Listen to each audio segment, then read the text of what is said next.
right. I believe we are live. Welcome to Red Smoke episode 7. And welcome our special guest, Alex. Oh, thank you. Yeah, Alex, you were Nice to be asked here. you were asked to come back tonight, because people couldn't get enough of you. What have you heard about this podcast before? I've heard there's some really sexy, good-looking people on it. Well, I heard that as well. Imagine that. a little bit of revenge for the sweet last words last week. Everyone who's listening, after the stream finished, just check out the last 30 seconds of episode 6 and you get an idea. Welcome Yeah, I back. mean, Yeah. I went really deep there. Um, Yeah, Last time, yeah. So absolutely. really check that out. I was Wisdom, very guys. open. Yeah. Yeah. Welcome back to Red Smoke, everybody. Clap for the Wolfpack kids. It's Germany's smoothest voice and the monarch architect, Mr. Self-Conquering, the burster of chains of an enslaved society. A great morning from Germany. Have a sensational night in America. I went a little bit Game of Thrones-esque there, with the burster of chains of an enslaved society. I hope you're okay Yeah. with that. Yeah, Yeah. sure, I like that. I mean, people are not that much into Game of Thrones anymore. It's a tragedy. Yeah. Yeah, I mean, I guess it's because they didn't like the ending, and suddenly the whole series is bad, you know? Yeah, I don't know if people will still read the books, because there are still, I believe, one or two books coming out, and I Oh, was yeah, you're wondering right. if they'll still read it.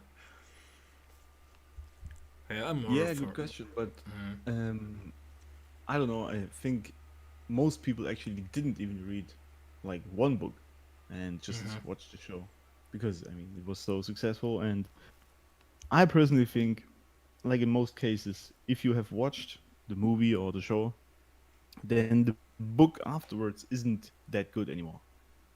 You think so? I was I Yeah, I was think. I was often thinking about actually reading the novels afterwards, to get a little bit more insight, to get a little bit more, background information. I don't know. You see, yes, that is true. You probably get more information, a Hmm. bit more detail. But my problem with this is that once you actually saw the images and you have now pictures in your mind about the Hmm. people and the scenarios, this is where I think the book loses a bit of the draw for me because when I read a book, my fantasy is what builds the whole scenario, right? I see. Because Yeah. I mean, obviously the author is painting a picture, but it's not like real visual images, right? You do this yourself in your mind. So Hmm. after you've seen real pictures about it, I think it loses a bit of that draw. At least for me, that is. Well, now I understand because because I remember, I believe it was in episode 5 when we were talking about Lord of the Rings, and I was asking if you have read the books. Uh, I believe I'm not gonna ask you if you ever gonna read the books because they would contradict what you just said. Uh, Yes. yeah, so that makes sense. Yeah. But now I'm more for a nice, long, depressing Russian novel. Fits the weather. Nice. Okay, yeah, yeah. Yeah, it's get some uplifting stuff in here. Uh, Alex, you either die a hero or you live long enough to see yourself become the villain. What do you Yes. what do you think of that one, Alex? True or not true? I mean, this has already become a meme, hasn't it? Right over Yeah. the last decades, pretty much. Yes, I guess there's some truth to it. At least in most cases, Hmm. I would argue that's the case because, well, yeah, I don't know if it's due to power because if you are a hero, at some point you gain some sort of power, right? Yes. Or you have it already because you are a hero, whatever that power might be. And this might corrupt you because we have talked about this a lot, right? Hmm. And not everyone is susceptible to this, but I think a lot of people will or would rather because Hmm. see themselves at least like notice a dark side in them, Hmm. and then it's tough to control it, which is pretty much what I teach all the time: how Yeah. to control your dark side and how to use it properly. And many a man have fallen prey to that and pretty much went to the dark side, which is yeah, exactly like Darth Vader's story, right? Yeah, that's like a little bit the Hollywood take on that. Uh, Yeah. just a quick note: someone in the chat said, if she sees you as the villain, she will want to sleep with you. Do you agree? Yes. I think I have said this many times before. I think that yeah, evilness or evil man and bad man, Yeah. at least having some sort of traits in that direction, are still very sexy. Mm. And I don't think this will change at some point or any point. And the reason I guess is because it means you have some sort of connection to your darker side, right? Mm-hmm. And you at least know how to control it a little bit Yeah. because you use these traits. And this means you have control over yourself and control over others as well. And this is power, right? And power is really what draws women to men, I think. Yeah, I mean it's I'm thinking about the quote from Harvey Dent myself. Die a hero or live long enough to see yourself become the villain. It's yeah, I don't know if it's like bias from Christopher Nolan because in many of his works there is this theme of altruism and this fear of having too much power. I don't know if you can recall that one scene from The Dark Knight where Fox has invented some kind of sonar system where he Oh can yeah. basically spy on anyone, and that's a scene which I can basically remember the whole film, but this scene stuck out to me very much because I didn't really get what the problem was because he was so morally it was such a impossible thing for him to keep the system running. It was like, okay, I'm gonna use this one time and then I'm gonna destroy it forever. And I was like, you know, you know how many how many murderers you can stop with that, how many crimes you could stop with that, and yeah, it's really as if the movie is saying if you have too much power, you eventually become corrupted. Yes, it's funny you mentioned this scene because when I watched it the first time, I was similarly confused, like you were, Hmm. about Fox's reaction to that, because I as well thought it's a useful tool to stop murderers, and especially in his case as being the Dark Knight, Yeah. and yeah, pretty much being on the self-righteous and self-justice path all this time Yeah. without police really, um, or the law rather. Hmm. So this would be a useful tool for him to find these bad guys, even in the future. And I mean, I guess there's this moral question of how far can you go, or should you go, Hmm. which is, funnily enough, these days a very important topic as well with the surveillance Yes. and watching over people. How far do you really go? How much information do you really need to finally stop the bad guys? Mm. And this is where I have a completely different and yeah, probably weird take on this whole thing. All right, enlighten us. Yes, because I think, and it's not cynicism, but I think that I agree with Machiavelli here. If you know the guy, right? Yes. Um, you see him on Twitter a lot these days. Resurrected Uh, from the dead. yes, exactly. Suddenly he came back. I don't know. Yeah, but he said that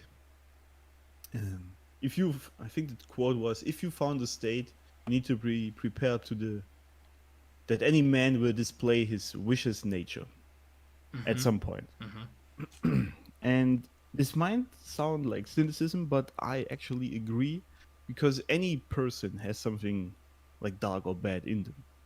Yes. And as we said before, like Harvey Dent said, that at some point you will turn into the villain. I Mm. mean, if you think about it, it really just needs some sort of situation happening in your life. For example, you lose all your whole family in a war, for Mm-hmm. example. You never know when this could be happening, right? Yeah. Could be happen tomorrow. Some war breaks out, all over the world, and suddenly your whole life is in chaos. Sure. And what people don't understand is that when your survival is on the line, people act completely different than they do in this sanitized bubble of comfort we live in these days. Hmm. And this is where I think that the evil of man in a certain situation will always reveal itself. And then, yeah, people are usually very surprised about it. There's one thing, one scene again from The Dark Knight that comes to my mind. The scene with the two ships on the Oh, water, yeah. and Yes. they mutually want to detonate each other. And there's like this one guy who's like, well, come on, let's just like kill them off, and he wouldn't say that in a you know mundane situation, but in that case, Yeah. he I believe that's basically what you just described. Yes, it's actually funny that you mentioned this. And now thinking about The Dark Knight, there's a lot of this theme actually. Hmm. The evil of like regular people being displayed in like tough situations, Yeah. which is exactly this whole ferry scene. Um, and yeah, when the survival is on the line, you actually see what people are truly made of. Hmm. And as I said, in this world we currently live in, where everything is taken care of and people don't need to like defend themselves even or worry about their survival, you feel like everyone is a nice person, right? Hmm. But I mean, if you think about it, for example, if tomorrow would start out a civil war, Hmm. right? Just paint the picture for a second. And then suddenly you would have some sort of warlords on the street building their own fortresses there because the law is, yeah, not happening, Hmm. or, yeah, not enforced at all. You really think they wouldn't use some dark traits or be bad to some people and abuse them and use them? You think it would all be nice and you would be asked to wear your mask or something? No. I mean, there would be violence in a huge scale, right? So this world we live in sort of, yeah, hides what man is underneath. Now, it doesn't mean that everyone is a true evil tyrant, right? Right. It just means if your survival is on the line, then people are capable of much more evil things than you could ever imagine. And I think the Dark Knight actually made a good point at displaying that, especially with that ferry scene. Hmm.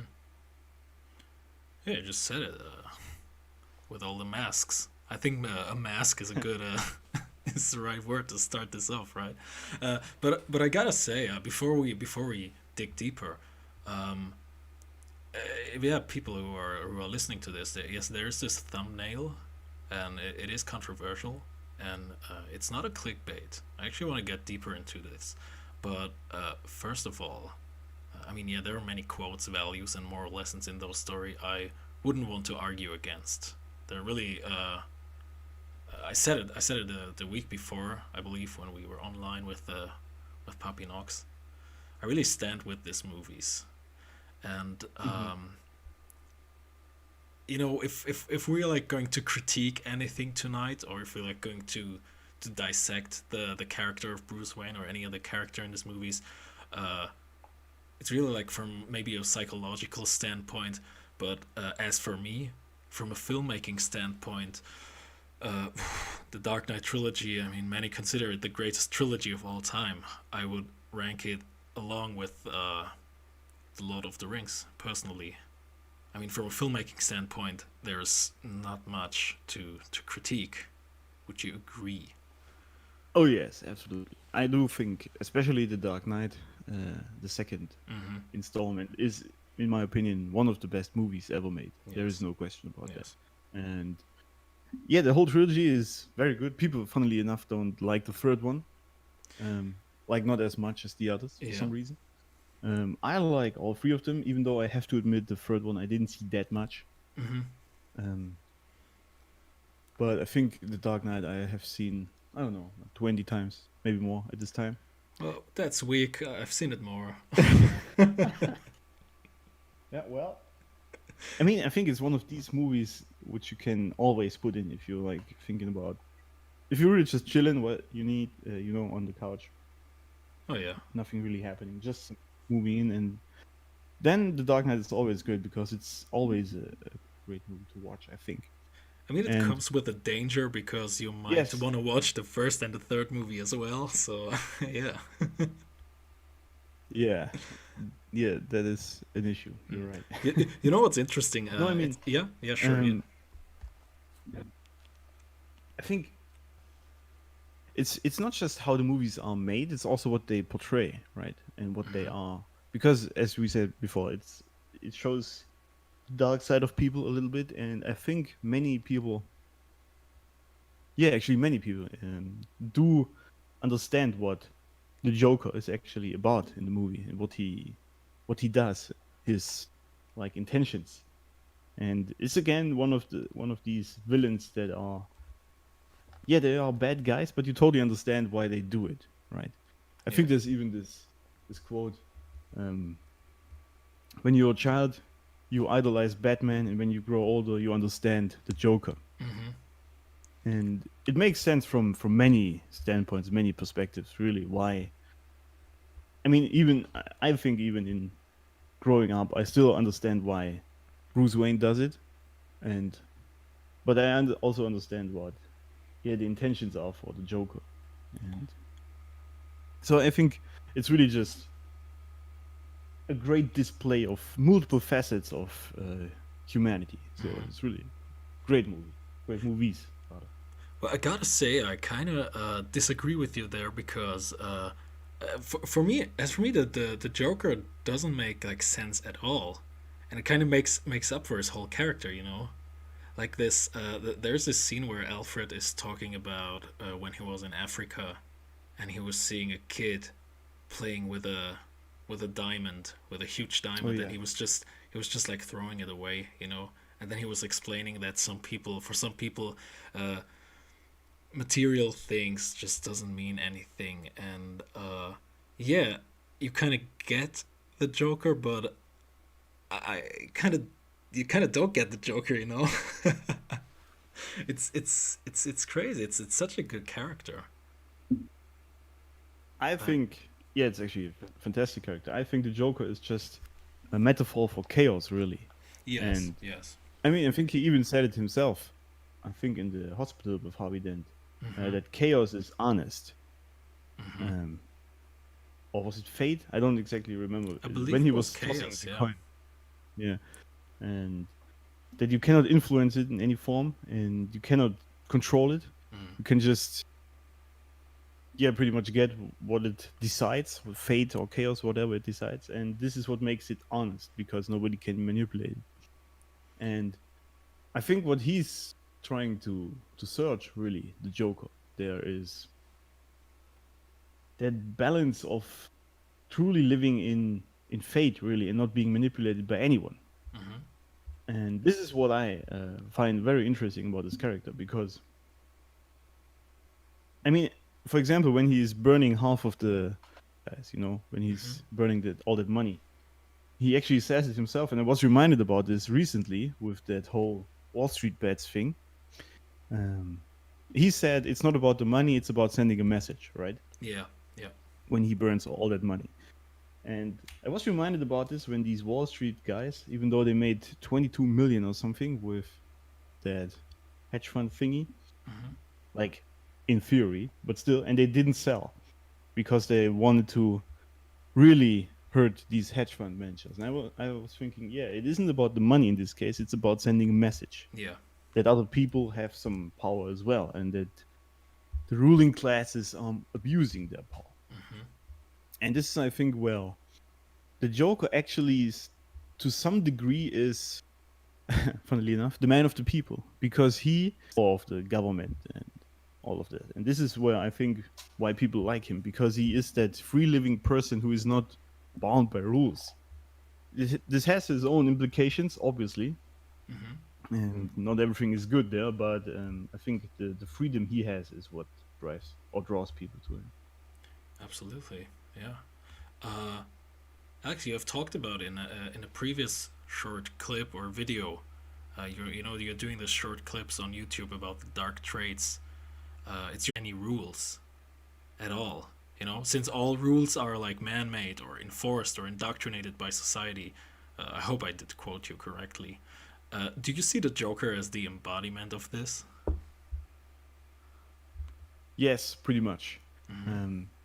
Yeah, I know what you're referring to. It's the first rule of my book, that all rules are arbitrary. Because if you think about it, any rule we have, or moral or ideology, Yeah. is really just made up by other people, right? Mm-hmm. Because animals don't have these rules, for example. Nature Yeah. doesn't have them. So it's really just men who do it, Mm-hmm. or humans. And this makes them a bit questionable because, as you see all the time, that some of these rules are abolished pretty quickly, if need be, right? Yeah. And this is also what the Joker says himself. I think it's even if Harvey Dent again in this hospital scene, which is also a great scene actually, and where he said that these rules and morals are a joke. At the first sign of trouble, they are Mm-hmm. thrown out, or something like that. I'm Yeah. quoting wrongly here, but you get the gist. And this is exactly true if you think about it. As soon as a war, for example, breaks out, most rules are thrown out the window immediately. And suddenly, I mean, even government laws. Suddenly, you, for example, in war times, you are encouraged to kill other people, Mm-hmm. for example, from the bad enemies, right? Yeah. Now, it's always under this curtain that you are defending yourself or your own country. But if you think about it, this rule itself, that you're not allowed to kill someone, right, is actually very contextual, like most rules are. Mm-hmm. And I think this is where the Joker is questioning this whole thing and all these morals, really, because he says that any rule we have, or these people have, as he puts it, isn't really steadfast in any way. It's really just depending on the context and Mm-hmm. depending on who benefits from it. And this is, again, I think, where he likes chaos so much, because there is no beneficiary to the outcome of any sort of chaotic decision. It's really just a decision that was made by fate or the universe or whatever, and you have to live with it. And this is where he is trying to live completely free of it. And the clever listener will understand that not having any rules obviously leads to a lot of chaos. And this is not what I am proposing at all. Yeah, that's a question, I mean, because it's anarchy, and that doesn't work. yeah, because if everybody would think like the Joker, would you say at the end of the road, pure anarchy awaits us? Yes, I think that was really much part of the newest Joker movie, right? Yes. At the end, Yes. Mm-hmm. when he pretty much, yeah, forced anarchy in the streets. Mm-hmm. And this was funny to me because people liked that scene, because he was pretty much fighting the establishment and people just hate the government. Mm-hmm. But if you think about it, or if you look at the scenes themselves, there's chaos and riots on the street. Like, people are destroying everything and just running around and hurting others. And this is what anarchy and pure chaos is. And I don't see why you would have that at all. Mm-hmm. And this is where I usually draw the line. And this is where, for example, Twitter is, again, not nuanced enough to understand this, because while all rules are arbitrary, it also means that some rules still make sense. You just have to understand where they come from. Mm-hmm. And then you have to decide if you act on them yourself, and don't just blindly obey to rules someone else made for you. This is what I teach people. But I would agree obviously, yes, Mm-hmm. for example, the not killing people rule makes a lot of sense, obviously, because otherwise society would delve into chaos if everyone could just kill each other, right? So that makes no sense. I'm just bringing up this example all the time so people understand that this rule is very contextual, and in war times, for example, it's different. So you understand that where these rules come from, and then that some rules you can choose not to follow Mm-hmm. if it helps you or helps other people. What? But again, yeah, sorry. Yeah. No. I was just thinking about you were talking about rules and occasionally not obeying your own rules, and that would lead us perfectly to the character of Bruce Wayne, because Bruce Wayne, aka Batman, regardless of like comic do you mean, or which like movie do you mean? It's always the same rule he obeys. He never kills, right? That's what Yes. that's like, and that's the one thing I don't like about him. Because Batman is afraid for some reason, I would propose, to kill the Joker. He's breaking his own rules, but logically, you could argue it would be right to kill the Joker. And he even has this one. There's this one scene where they have like this. It's really like a Western standoff, where they are in the street in Gotham at night, and Yeah. Bruce just drives towards him, and the Joker's like, yeah, come get me, and he just doesn't. And I would say that's a weakness. I don't know about you, but I would say that's a weakness, and that's pretty much what I meant with the, yeah, a little bit of controversial thumbnail.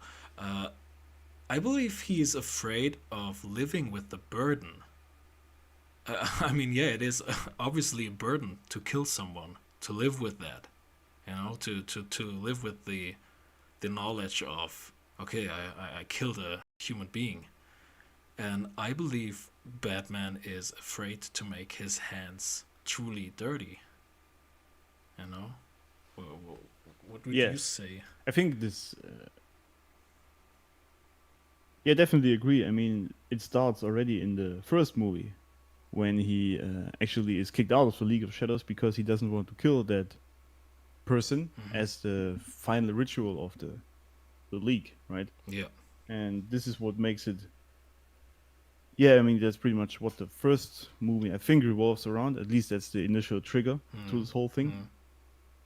And you're right. He never really goes the full way with his purpose, I think, or his meaning. And he is Batman, and he's trying to save Gotham, right? But he doesn't really want to do everything that's necessary there, which is really what you said, because he has this rule that he doesn't kill anyone or doesn't want to kill anyone. But again, this rule is very contextual. I think in the context of Joker, for example, it makes a lot of sense because he's completely delving the whole city into chaos. So his meaning and his purpose is at stake here because he is there to protect Gotham. And he doesn't want to pull the last trigger. He's trying to find other solutions, which is fine, I guess. But at some point, maybe you have to understand that the only way to actually get what you are supposed to do is by pulling the last trigger, right? And Yeah. he is definitely, I agree with you there, he is afraid of doing that. And probably because he's afraid of living with the implications of it. Yeah, and here's the kicker. At the very end of The Dark Knight, Batman is okay with taking responsibility for the arbitrary murders from Harvey Dent, and he says to Gordon, "Well, look, I could have done this, but he is not really able to make his hands dirty, like actual dirty." This is quite funny, taking responsibility for a crime you did not commit. I wouldn't call that heroism. That's altruism, but it's not. Yeah, it's the same with the sonar system to spy on people. That's like cowardice for the sake of an altruistic ideal, for privacy and blah blah. I'm a chance to find a mass murderer. Who the hell cares about privacy, right? Yes. Yeah, I mean, it's funny you mentioned this because I've recently read a lot about this whole thing with privacy and surveillance. And there's always this age-old question of who guards the guards themselves, right? So if anyone has this kind of oversight, for example, he with his sonar, applications there, who makes sure that he doesn't do anything bad with it, right? So there would need to be another guard, and then he would have to have another guard who takes care of this guy. This is an age-old question, and you cannot save this at all with surveillance in any way. This will always come up. But just as a side note there. But it's very important to mention that in the end he is considered a murderer, even though he didn't kill Harvey Dent. But this is the funny thing. He actually takes the burden of having killed someone Yeah. on his soul, pretty much. But he actually didn't do it, and this is where I think that his cowardice really comes, forward, because it's not the issue that he would be labeled by someone as a murderer. That doesn't apparently bother him. It's because he didn't do it himself. So again, he got out of it because he knows himself that he's fine because he Yeah. didn't do it. Yeah. So his sort of, mindset is, or his soul is safe, you could say. But the external picture of him has changed. But this doesn't bother him. It's just that he doesn't do it himself, which means he's truly afraid of having to live with that, as you said before. Even though his image is shattered and he is now the Dark Knight pretty much and not Batman anymore. And this is really interesting because deep down he is definitely afraid to pull the last trigger to be who he should be. And this is, definitely some sort of cowardice, even for a hero. Yeah, and I gotta say, when he in the end, which is a brilliant scene. I love the ending of The Dark Knight, where he says to Oh, Gordon, "Look, I could have committed those crimes." I was expecting, Gordon replies to like, "No, the city needs Batman," and I was expecting more of a conversation like this.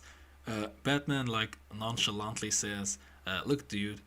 Make it look like as if I did it, and Gordon would be like, "Yeah, yeah, okay, let's do it this way." Like, really cool, It's not. Bruce is pretending to really sacrifice something. That's the reason he got the mask in the first place. It's not that Bruce Wayne's name or the name of his father is like, you know, uh, is like being. The thing is, I don't think him taking responsibility for Harvey Dent or for Harvey Dent's deeds contradicts the fact that he cannot be Batman anymore. Because he's certainly not cooperating with the cops, so he can still do his stuff in the shadows. He can still operate with Fox and work on something to help people. For some reason, he just stops.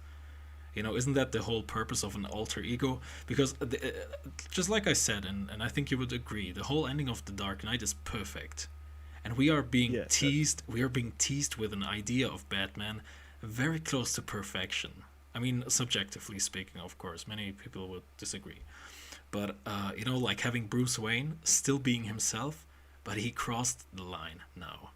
He's now Batman who breaks the rules at night, which would be awesome for the third movie. But then The Dark Knight Rises kicks off, and we have like midlife crisis Bruce Wayne. Okay, which I really don't. It doesn't make much sense. So yeah, I don't know. no, it didn't. I think this is also where, I guess this is the reason why people didn't like the third movie so much, or that much rather, Hmm. because I think it was actually the same with, with Tony Stark, the third movie or something. I don't know, Iron Man 3, because he then has these, what's it called, panic attacks because he realized that there are aliens actually in the world. Hmm. And I didn't like this at all because I always pictured Tony Stark as the strong person, like mentally being Iron Man and the persona he displayed. Yeah. And I think it's the same people thought about Bruce Wayne in, the Batman movies. That he is some sort of mentally strong person. Obviously, he's a billionaire, so he knows something. Yeah. I mean, he fights crime at night, so obviously he is a strong person. And then you suddenly have midlife crisis Bruce Wayne, and that just doesn't fit really the image you have in your mind. I mean, I buy And it I a know, little bit because of. I yes, mean, you can blame it like on Rachel's death, like the love of his life. Narratively speaking, okay. Uh, but I don't really buy that. I mean, I believe The Dark Knight Rises plays like 8 years after the events of The yes, Dark Knight, and like 8 years, and he's still like depressed. You know, and yeah, that that doesn't was make weird much. for me It's a as little well. bit. I Yeah, it's a mean, little bit out of character for him. yeah, absolutely. That's what I felt as well. Hmm. And I guess the reason why directors do this, because you see this a lot, that the heroes suddenly have some sort of issue. I think it's to make them a bit more human. Hmm. But Personally, I don't like this very much. It's not that I don't like humans, obviously, but it's Yeah, you but, came to Red Smoke because we but it's hate because humans. Yeah, yes. yeah. No, I think it's because it is just out of character for him. Hmm. And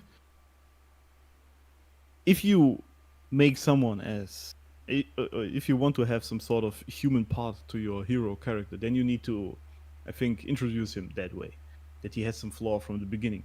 Hmm. And this doesn't work with Batman because his flaw was the fear of bats, right? But he overcame that by becoming Batman himself Hmm. and pretty much working through the death of his parents. But then he doesn't really have any more flaws out of that, except probably simping for Rachel a little bit. But Yes. um, I mean, this is a flaw many men have. No, but I think this is the problem because it makes him human, more human, but it doesn't fit his character. Especially as you said, 8 years later. I mean, come on, both of your life, it's all fine and well, but 8 years. Hmm. I mean, at some point you gotta like move on, especially if you have a duty as a superhero or hero, whatever. So, Yeah. and at some point, I think it should have crossed his mind that he has something more important to do than, yeah, be sad about the death. Do you think Bruce Wayne wasn't able to detach himself from his alter ego from Batman? And do you think a man should be able to do something like this? I mean, if we have a Batman that never asks for recognition, I mean, in the end of Batman Begins, he says, Gordon says, "I never said thank you," and Batman said, "And you never have to say thank you," right? But after The Dark Knight Rises, I don't buy that. I mean, he even reveals Yes. himself to Gordon in the end. You know, like he gives him the hint. Look, it was me, like the little boy. So I don't think he was uh, able to detach himself from his alter ego. And the question is, which I would like to ask you, do you think a man should be able to do something like this? Yeah, absolutely. I have talked about detachment a lot, and I think it's very, very important to detach yourself from most of things, actually. Hmm. And funnily enough, this is very controversial because, or it makes, or yeah, it doesn't make a lot of sense. But if you detach yourself from most things, it actually becomes a better relationship. Hmm. I mean, the easiest example is obviously with your partner Yeah. these days. If you are, yeah, if you are fine with them leaving or not, or being in your life, you can actually enjoy them more when they are there. People don't Hmm. understand this for some reason, and they try to keep people in their life with ruthless force, pretty much, and showering them with love just so they stay. But this isn't really helpful if you are detached and you just enjoy the company from that person Hmm. or the life they spent with you. It's a much better relationship. And I think it's the same for Bruce with his alter ego. If he would be detached from it and just enjoyed being that person and doing what he does, Hmm. he could be a much more, yeah, successful and helpful person as Bruce Wayne as well as Batman because they are not like codependent on each other. Yeah. I mean, So I it's definitely agree with what you said there. Yeah. yeah. There's also this scene where Rachel in Batman Begins, uh, she says to him, "Well, that's not like your real face." Or I believe it was in the Dark Knight, because before that she didn't know it was Bruce. Yeah. Um, so she says to him that, "No, that's not your real face. The real face is what the criminals of Gotham get to see every night." And that says a lot about Bruce. You know, Yeah. like he's not able to be himself when he is himself is actually a tragedy. You know, so you literally have to put on a mask to to become yourself. That was fantastically put there, David. Thank you. No, this actually is a very, very harsh truth people don't actually like a lot. But if you think about it, most people wear masks pretty much all the time. Hmm. because they try to be someone or they try to portray someone around their friends or how society wants them to be. Really, Yeah. you got to be the nice guy and all of that, which is the same for Bruce Wayne. I mean, of course, he's a billionaire. He has probably much more leeway than other people, but he still has some sort of expectations on him, right? As being the head of the company, Yes. being a very famous billionaire in Gotham. So people have an image of him, and if he doesn't portray that image, they are irritated or alienated, and probably turn against him. This is just how society works, right? Hmm. So at night he can actually be himself, and I think that is who he truly is. The Batman character is underneath his real, true Bruce Wayne, pretty much. And this is what Rachel actually discovers as well. And women actually have a great, way of detecting these kind of things. Hmm. They sort of just feel that somehow. I don't know how this works, but they know who you really are underneath. And many men actually deny that truth to themselves because they are afraid of what it might mean if they actually be or actually are themselves.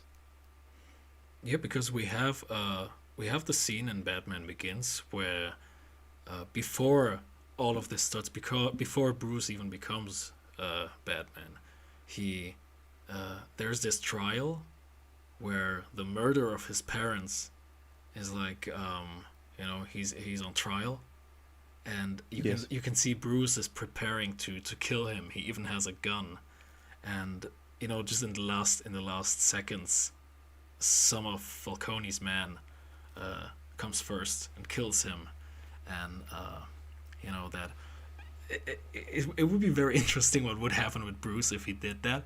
But what's really interesting is the scene after that, which I would consider probably the best scene of the whole three movies.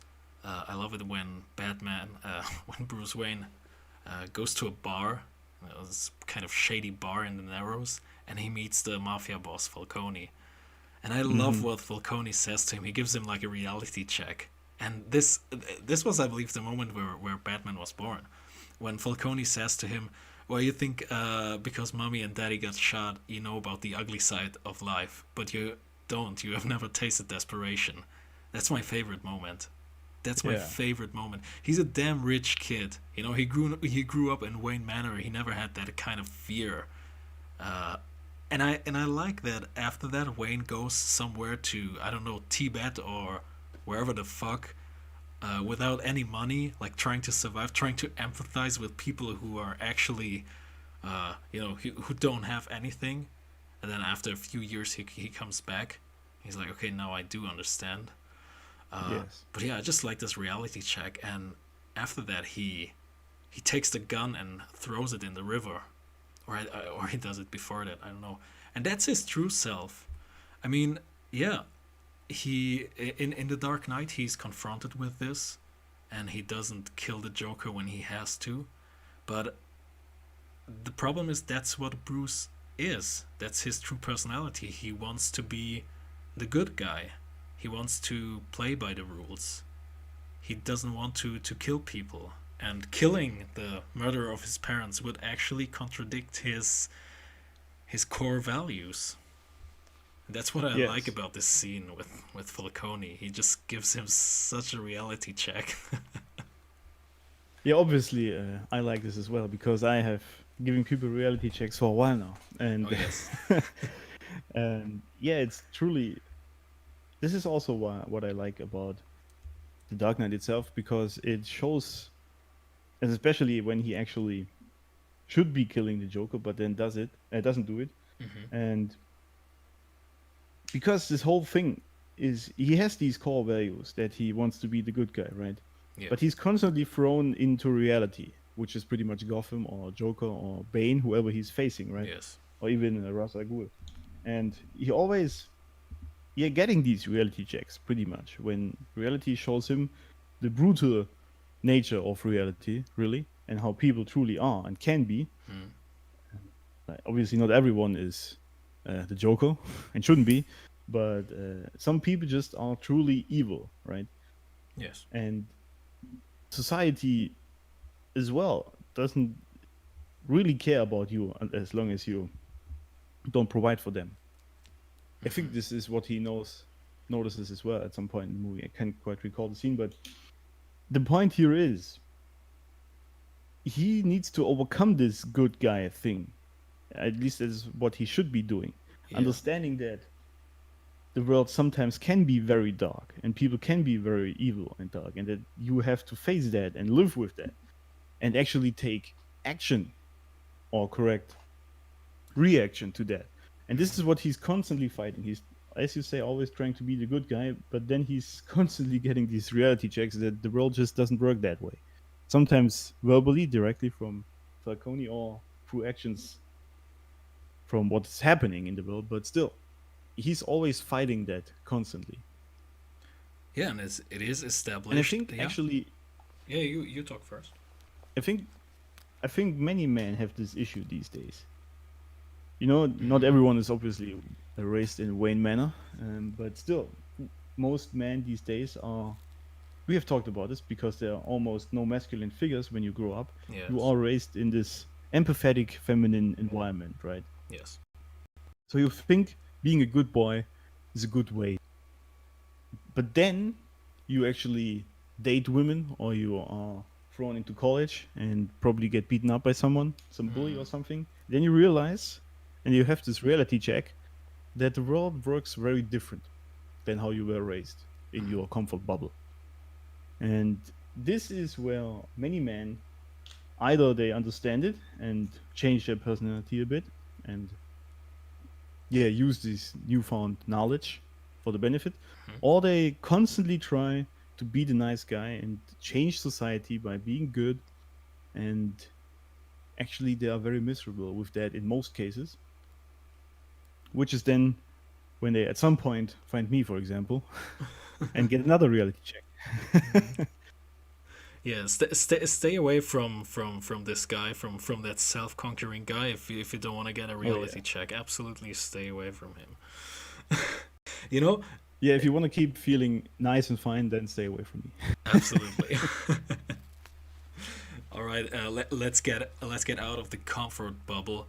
I gotta say, I also don't like the fact that what Bruce does at the end of the Dark Knight, it is fetishized in a way, in a celebrating way, as if he has sacrificed something great. You know, that's like Yeah. that makes him look like such a great hero. I mean, I still, before anybody if anybody comes after me, I love the ending. I love those movies. I will keep them dear to my heart. But yeah, I still stand with my point. Bruce Wayne in itself, in himself, is a coward. Yes, That's absolutely. you know, it is established that the Joker. There's a certain point in the movie where it is established that the Joker can only be stopped when killed. I mean, he has some kind of a master plan. I mean, as realistic as that may be, but yeah, I mean, he even gets caught, and then you find out that this was his master plan all along. Yeah. It is established the Joker can only be stopped when killed, and that's something Batman cannot do. You know, when an unstoppable force meets an immovable object. It's so beautiful. Uh, and I really like that because I believe that's what makes the Joker so great. What makes him such a good antagonist? Because a good antagonist, of course, needs to confront the hero's greatest weakness. And Yes. what would you say is Batman slash Bruce Wayne's greatest weakness? I would say it is the disability to endure things. Oh yes, absolutely. It's the definitely to be the bad guy for a second to be the good guy in the long run. Yes. You could put it that way, I Yes. think. He just doesn't want to sacrifice his steadfast rule of not killing someone, Mm-hmm. even though it would make him actually down the line the good guy, right? And would help him to achieve what he is actually trying to do every night, which is he, which is what he's doing, yeah, every night and fighting every night for.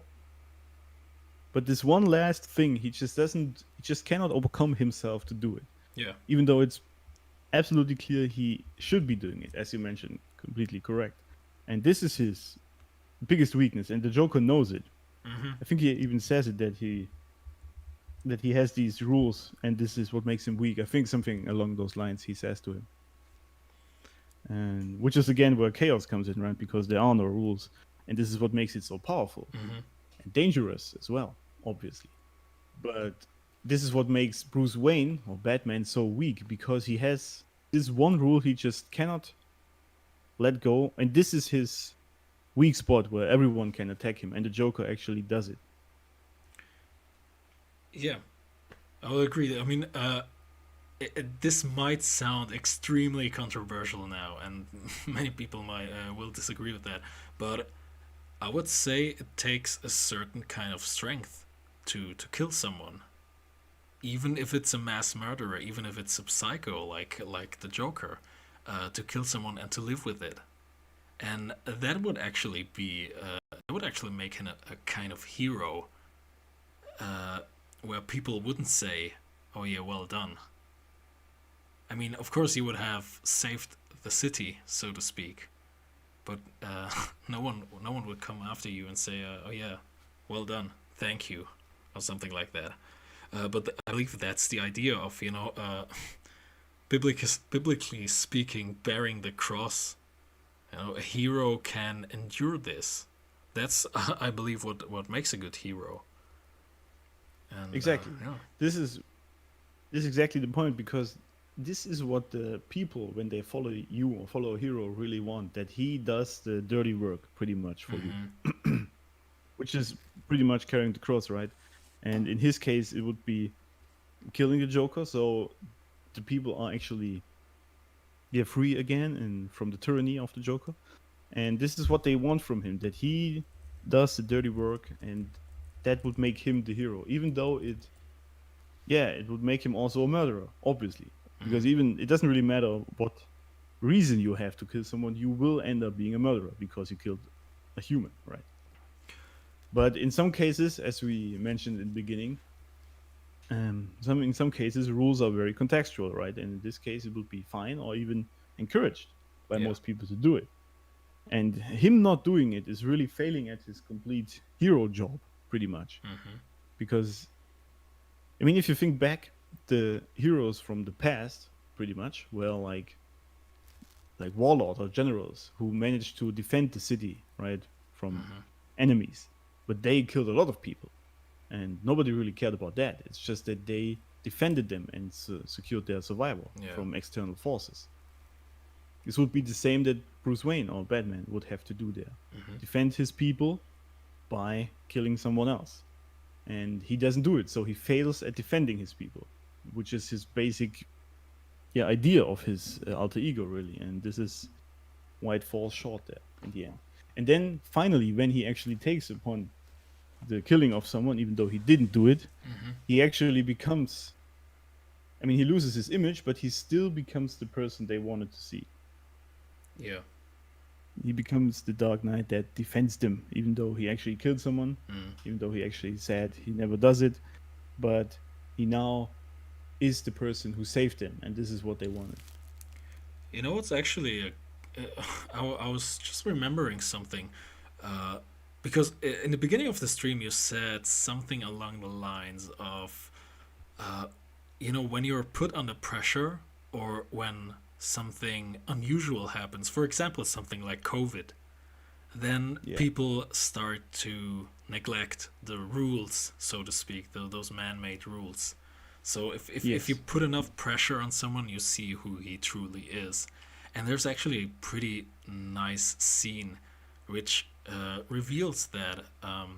And this will actually, again, contradict my point. This would make Bruce Wayne actually a true hero. Because shortly before the ending of The Dark Knight, there is this, Bruce Wayne has to pick. Oh There's yeah. the bomb scene where he has to pick. He either has to save the love of his life, Rachel, or Harvey Dent, who the whole city of Gotham for some reason counts on, and it would Yeah. bring down the city if he would die.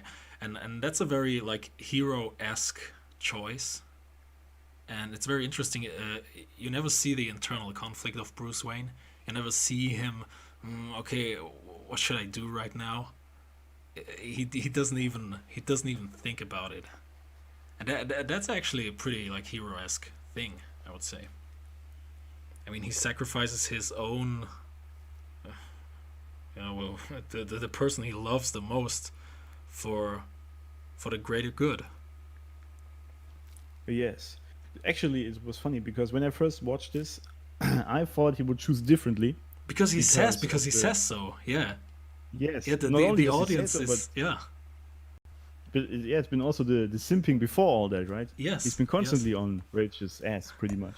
So I thought he would immediately run to her, and so I was actually positively surprised when he didn't do it and actually made the correct choice. Now, people might think weird why this is the correct choice, but obviously he is the Dark Knight or Batman rather, and this is, as we established before, his true self, Hmm. saving people, helping them, and saving Gotham, right? Yeah. So in this very moment where he decided to save Harvey Dent instead of the love of his life, he was true to his soul, true to who he truly is Hmm. and who he wants to be. The person who helps them and yeah, takes care of Gotham and the people. And this is where I really, really liked him. Really enjoyed what he did there because Hmm. this is a very tough decision, and he made it without hesitation. Really, Yeah. at least it looks like that. And this is really, as you mentioned, a very hero move from him there to sacrifice his own love, pretty much, Yeah. for the greater good. Yeah, this was truly a great scene. And then it was weird again later that he's 8 years depressed. So it was a bit of a weird character arc there. Hmm.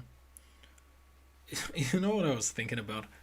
Last week, we had like something which I would call the hero question. Uh, Oh yeah. which I asked Puppy. I don't know if you remember. Like, I remember what Puppy said. Puppy Knox said, "You shouldn't like have heroes, except like your own father or heroes like from your family, people you personally know, you know." And I also remember that a few weeks ago, like maybe in episode 4 or 5, I don't really remember when. Uh, I was saying it was pretty much at the end of the episode. I was saying that if you don't have any like male role model, it would be good to have at least someone like Bruce Wayne, you know. And Alex, I gotta say, I'm glad that you recently tweeted something along the lines of, "You got the right to change your opinion."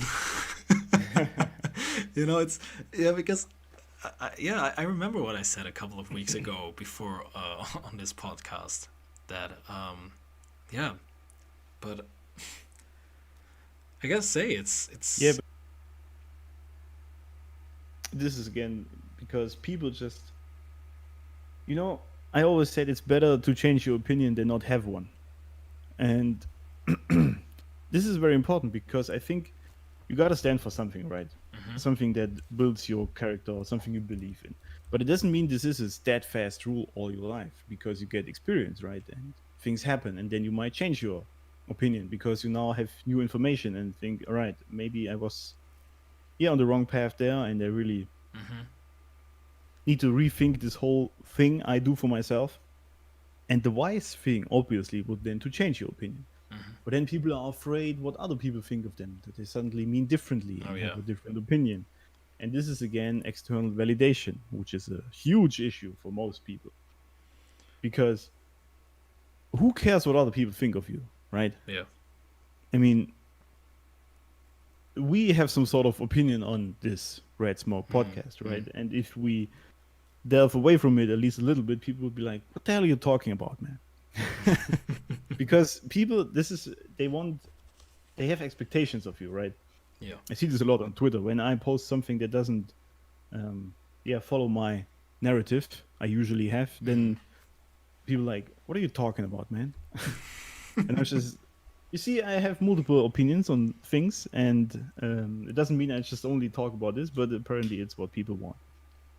And this is where men, especially, get all confused when suddenly they change their opinion because they now have new knowledge and think differently about something. And the people around them are alienated by it. Hmm. But this is really not something that should concern yourself as much as it does. Because A, they will understand it down the line anyway. It's just your new self. I have discovered this myself because I've changed myself completely in the last years. And at some point, the people just accept it because they like your new self and they understand that is who you are now. And yeah, it's very important that you are in tune with yourself and not in tune with what other people think of you. This is the key part here. So changing your opinion is definitely totally fine, and I've told this to many people. Actually, I teach people to change their opinion about virtually everything all the time. So it's very important that you are able to do that. It's so ironic because actually what Bruce Wayne stands for are principles. Yes. And I believe it's kind of immoral, or it's kind of seen as a sign of weakness to, change your opinion from time to time. I mean, we all grow, right? And yeah, it's kind of what contradicts Bruce's character. If people say, well, you gotta have Yeah. principles, just like Bruce Wayne has the principle of not killing anybody, I would have the principle of never change my opinion. Uh, that would actually do bad stuff to me, you know. Absolutely. Yes. Hmm. Yeah, I think it's also, I mean, change, people hate change for some reason. Um, they, or rather, they don't like the unknown. So if someone changes, they don't know what to expect from them, right? Even if it's something small like an opinion. An Hmm. example from Bruce Wayne, when he changes his principles that he now does kill people, obviously now people don't know exactly what to expect from him. Yeah. Maybe he now goes on killing sprees and just kills baddies all the time. And this is just, they have to evaluate you in new light, and they don't want to do that because it would mean obviously expending energy to do so, Hmm. and it would mean there's a new person now in their life and ruining their routine pretty much, Oh, the yeah. daily routine. And people are very afraid of change these days, especially. But this is weak and actually a very bad way to look at life because yeah, reality changes all the time, Hmm. constantly. I mean, nature changes all the time. Every day, pretty much, you have different weather, right? You Hmm. have all the seasons each year. I mean, the sun goes up and down every day. It changes everything Yeah. all the time.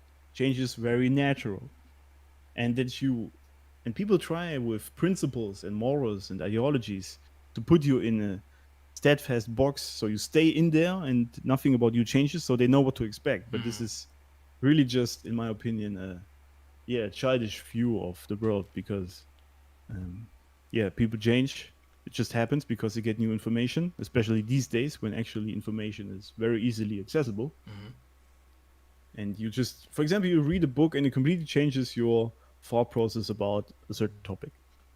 Now you are completely different in that regard, and you might change, I don't know, your diet, for example. You Hmm. are now a vegan, Yeah. and obviously the people around you now cannot go out with you to eat anymore because you constantly blab about the meat Hmm. factories and all of that. Now you are a different person, and it's annoying for them. It can be annoying, but they have to make a decision then if they stay with you, with your new self, or not. It's not up to you to make that decision. That's for them. Hmm. And this is where people get this wrong completely because you cannot change other people, you can only change yourself. And if someone you know changed themselves, it's up to you if you stay there or not, and not up to them. Oh yeah. Yeah. I mean that's I went on a rant. no, no, no. That's okay. I really like this part of the stream right now because that's basically what I like about Red Smoke. I mean, before we did the stream, I said I wanted to do a stream on the Dark Knight or a little bit on Bruce Wayne and stuff, and I was doing a bit of research, because of the making of and stuff or background footage and stuff. Uh, and I was actually doing research, but in the whole internet I never found anything related to the hot take of Bruce Wayne is a coward. Interesting. Like no one would ever say something like this. And I was like, okay, let's do it. if no one Yeah, if it's no one fantastic. if no one wants to do it, let's do it. Let's explore it. And I would say in many areas I would consider myself completely wrong. Like for example, the scene with the choice in the Dark Knight, where Bruce Wayne shows his true colors and he shows that he's a hero underneath it all. And I would say no, Bruce Wayne wasn't a coward in that scene. He sacrificed something very big. Uh, but there are scenes, on the other hand, where I would completely call him a coward, and that's the beauty of Red Smoke, I would say. You know, like I think that's basically what you also do on your Twitter, like ask the dangerous questions. You know. Yes, absolutely. Yeah, it's yeah. I think this is also great because people are afraid to ask these questions. Mm-hmm. They're not just afraid of the answer, of the potential answer. They're also afraid to ask the question because it would reveal something they might not like. For example, calling Bruce Wayne a coward, at least in some like installments or Yeah. in some situations, Mm-hmm. ruins the image of him for some people, I guess. Like Batman, the hero, right? Mm-hmm. And now you are out here saying he's a coward. What's wrong with you, man? So, Yeah, so I I think, believe what people really are afraid of is you just said it before, like external validation, or in that case, the yeah, opposite. You know, that people would say, "Oh, that person is like that person is not my friend anymore." I mean, people keep saying this stuff on the internet that yeah, well, if you don't like Avengers Endgame, I don't want to be friends with you anymore. You know, they say stuff like that, but I think they mean it. You know, and I'm yeah, sure there are people out there who say, well, if you don't like the Dark Knight, if you don't like this character, I don't want to be friends with you.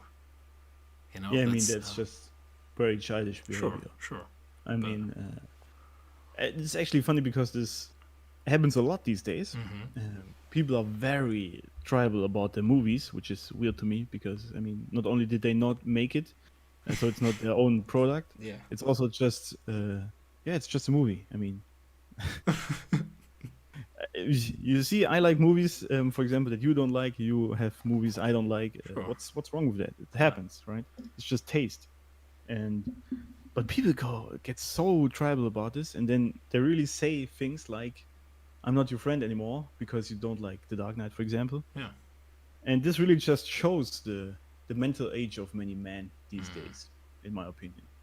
And this would make sense because they don't have to grow up these days in a sanitized world where they don't need to take care of anything. mm-hmm, Naturally, they wouldn't develop the mindsets necessary and the social like understanding working with other people. mm-hmm, That some people just have different opinions, and most importantly, to circle back to this, that people sometimes change not just their opinion, they change themselves completely.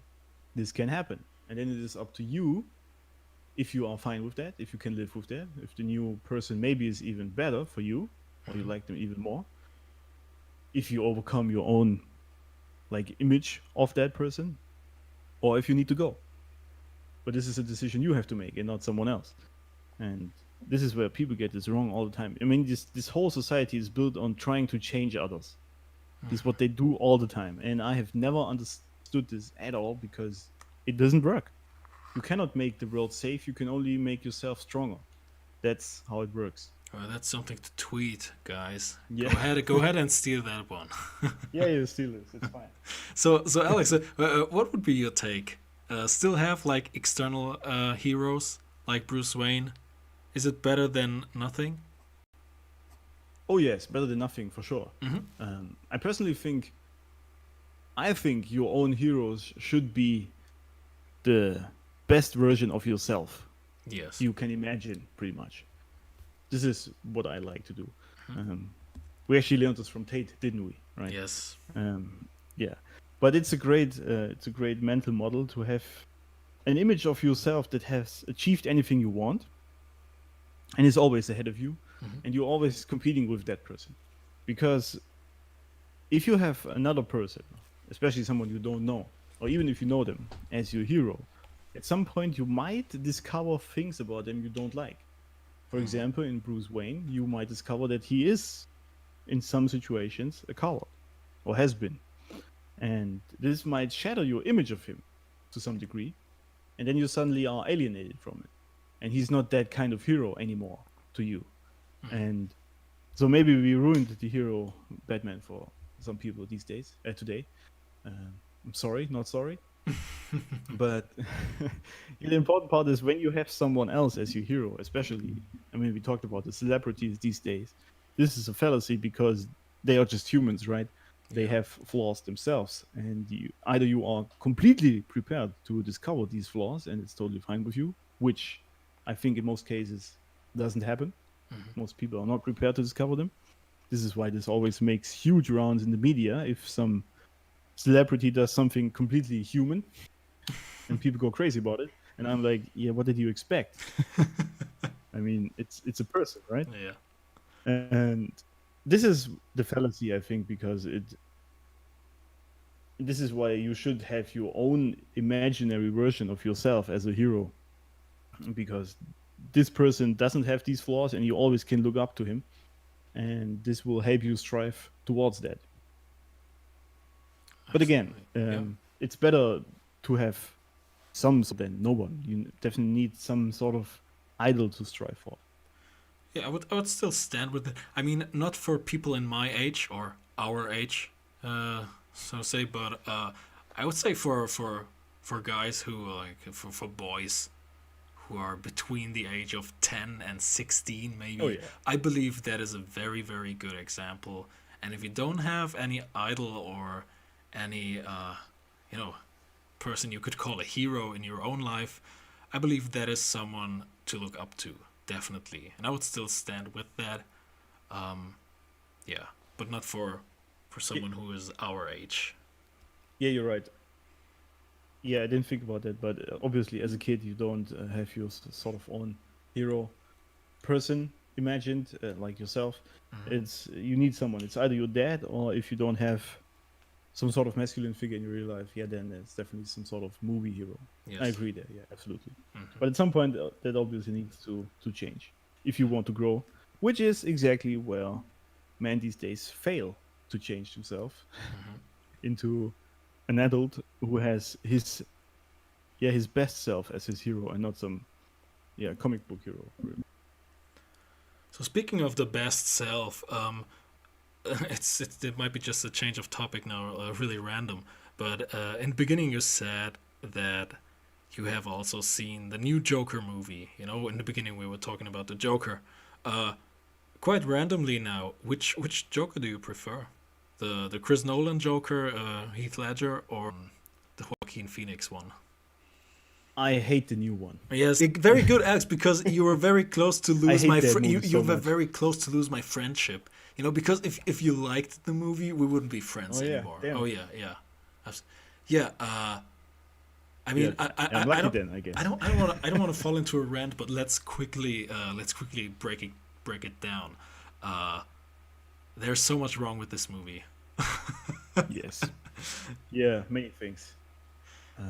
Where do I start? I think, well, the easiest observation, in my opinion, is in what time this movie was made. It was made when pretty much everyone is depressed about the easiest shit in his life.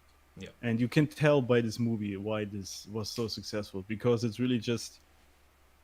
Yeah, the Joker in this movie really just hates everything, and especially himself. And this is I hate this kind of weak mentality where everything is bad and only the bad things happen to you and nobody else. Everyone else has it totally fine, but you, the bad person who gets all the shit. And I don't like these kind of characters at all. And this is pretty much the whole Joker in that movie. And but I can understand so much why people love this movie. I can understand it from a psychological standpoint. I mean, this is like basically this culture of I'm a victim, and the Joker is the perfect victim. Yes. The movie basically kicks off with people beating him up at him, or basically don't laugh at him. But yeah, that's the perfect victim. And normally, I have sympathy for for the little cat on the street who doesn't have anything to eat. Yeah, that's the victim, and that's the human part of me that says, oh, I have sympathy for the poor little creature there. But those kind of characters have become our heroes now. Yeah. And contradict this to Clint Eastwood, some I don't know, some Western stuff, and then you have like the Joker from I believe 2019. Yeah, Yeah. 2019. Yeah, that's the and many people like idolize him. I mean, people are buying the masks from the new Joker movie, and it's, oh, this was so inspiring, and it's so funny. The left wing people think that what represents the left the left wing, and the right wing people thinks that what represents the right wing, and I believe both are wrong. Yes. Funnily enough. Yeah. What's also the big part why people like this so much is because, again, obviously, it's against the rich, right, and the wealthy people, and people just like that because they like the easy way out. Oh yeah. And yeah, it's really what the Joker does, or this movie rather. It's the easy way because yeah, all the rich people are evil, right, Hmm. and they don't give their money to people as they should. Hmm. And he finally manages in the end to bring them down, and this is so great because now the common people are actually free or some shit. But if you look at it, especially the last scene I mentioned before, Hmm. when he's on that car, I think the Joker is on that car Yes, and and he's lifting his smiling. arms, and Yeah. there's, yeah, smiling, and the riots everywhere around. You just see that all he really cares about is bringing doom into the world because he has been so mistreated all his Yeah, life. and also And this is attention, I really believe. just, He also wanted the attention. He again, wanted people yeah, to acknowledge his talent. yes, Pretty weak yes. character. Not a hero at all. No, he's utterly weak because Mm. he cannot overcome his own issues and finally make something out of him, actually get himself going Hmm. and fix himself and fix his life. So he makes everyone else miserable. And this is pretty much the whole society we live in these days. People don't get their shit together, so they try to change everyone to adhere to their own sort of ideologies and bullshit, and Mm. so they don't get hurt. But this is such a weak move, and it's just so mentally childish in so many ways. And this is why I hated this movie so much. I 100% agree. Someone said, I believe it was more of a joke, but I believe it's right. Someone talked about the incel Joker, and I gotta agree. Oh yeah, It's pretty good, pretty good way to describe him in one word. So yeah. it's actually very a very accurate assessment of that character. Yeah, I mean, he's like he's not able to solve his problems in a normal way, in a human way, like overcome your problems. Yeah. Give people some hope. I mean, imagine someone who has actually been raped or who is actually mental ill is watching this movie. uh what do you get out of it? Yeah, What's the what's yeah, the what's the exactly. what's the It would be much great better message? better Yeah. to have a movie. Yeah. Yes, exactly. There's really no transition, especially from the person. All he tries is to ruin everyone else who Hmm. is successful in overcoming their issues. And this is what I hate so much about this because he actually hates everyone who gets his shit together in the movie, right? Or has his shit together, rather. Hmm. Everyone who is successful in any sort of way. And he even kills his idol, this TV show host, Yes, yes. which he enjoyed so much over the years. But then he makes fun of him, I think. I don't quite recall what it was. Hmm. But then he goes there and actually kills him in some sort of weak, yeah, revenge because he cannot accept that even his idol made fun of him when the reality is that he just completely failed that stand-up comedy thing. Yeah, So it was him and not the other people. yeah. He just what he should have done is go out and fix himself and get better at what he's trying to do and then try it again.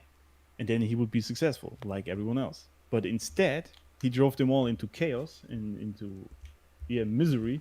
And I really don't understand how anyone could idolize this person. He's really just so weak. There's nothing about him that's interesting. And this whole movie ends on such a bad note. I just don't understand how people like that.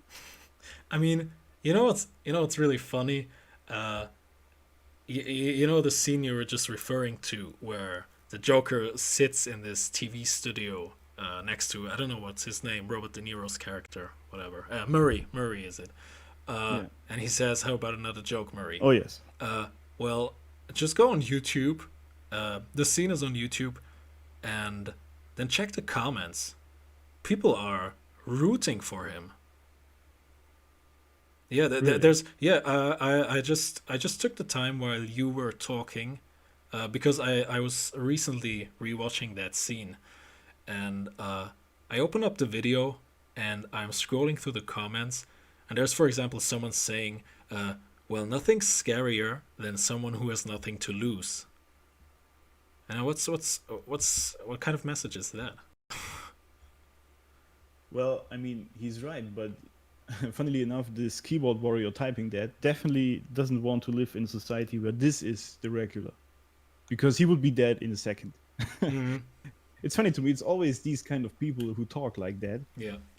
which would be gone immediately if that sort of situation would happen in real life. Yes. I Absolutely. mean, yeah, it's these kind of guys who sit behind their keyboards who are like the Joker in the movie, who don't get anything done, Mm. and they, yeah, I guess they sympathize with him because this it would mean that they could do something in their life if this would happen. Mm-hmm. At least they think so, but the reality is that they would be gone in a heartbeat, and all the men who actually have their shit together would try to fix the world, and he would be collateral damage. Mm-hmm. And yeah, it's this illusion or delusion rather that this chaos does anything to society in any sort of realm, Yeah, and it it's just doesn't, because all it yeah. makes is all it does is ruin people.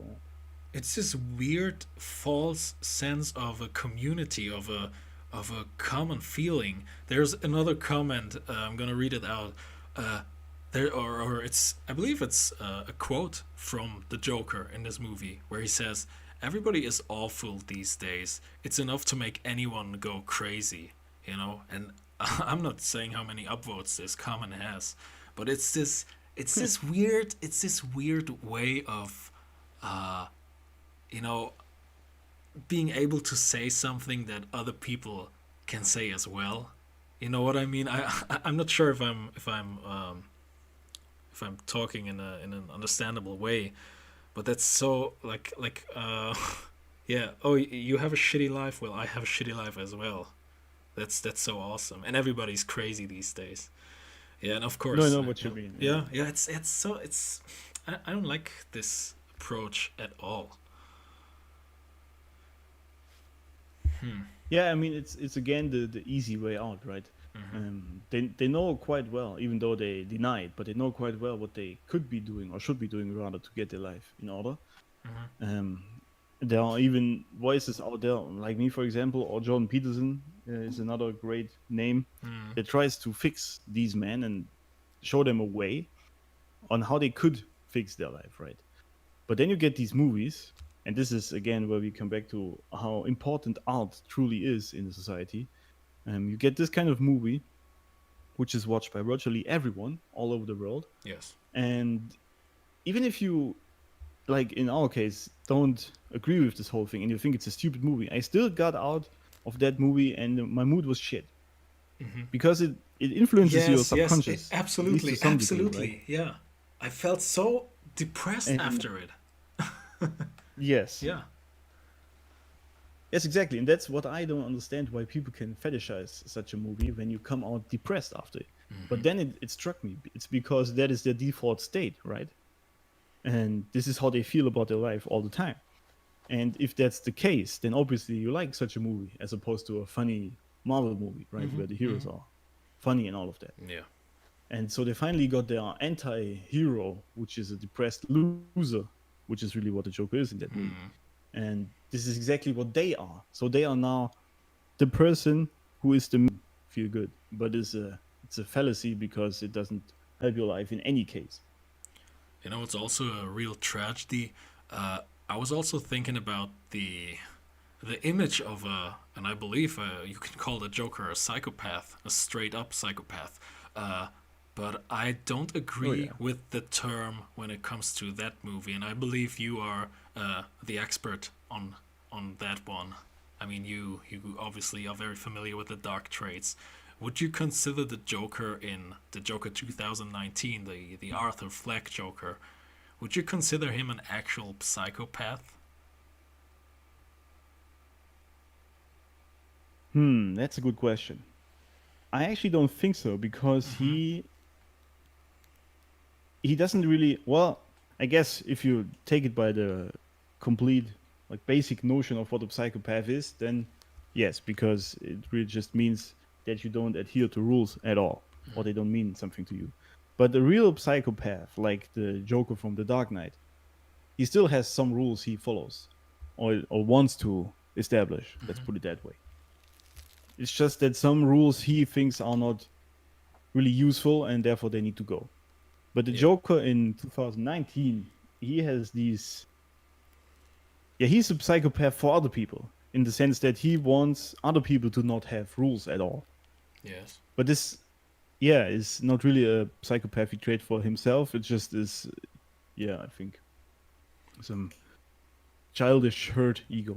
Yeah, when I th- That's when yeah, probably yeah, it. when I think of a psychopath, I wouldn't consider myself a huge expert on that topic.